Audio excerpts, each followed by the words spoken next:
ఒక్కసారి అటు చూడండి. నల్లగా లావుగా ఉన్నాడే అతనే ప్యూను. అతను అడగండి, డైరెక్ట్ కి తీసుకెళ్తాడు. చాలా మంచాడు. థ్యాంక్స్ అండి. Okay okay it's okay. ఎందుకు అలా చెప్పావు? మా బావగాడికి చిన్న జర్కు చూడు భలే ఉంటది. ఎప్పుడు జోకులే నీకు. భయ్యా ఏదో ఇంతకాలం తిరిగా ఎంజాయ్ చేసాం. ఎగ్జామ్స్ వస్తున్నాం, కంబైన్ స్టడీ చేసుకుందాం.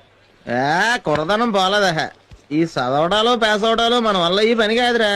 ఏదో ఆ టైంకి మన చూడు బాగుండి ఎవడన్నా చూపింతే రాయగలం గానీ స్లిప్పులు కూడా మన వల్ల అవదు. అనవసరంగా ఆలోచించక బొరపాడైపోతుంది. Excuse me. What can I do for you? Administrative office ఎక్కడ చెప్తారా? Excuse me. ఇక్కడ ఇంతమంది ఉండగా మీరు నన్నే ఎందుకు అడిగారు తెలుసుకోవచ్చా? మీరు ప్యూన్ కదా? ఏంటే మీరు ప్యూనే కదా? ప్యూనా? నేను ప్యూనా? What are you talking? కాదా? కాదా?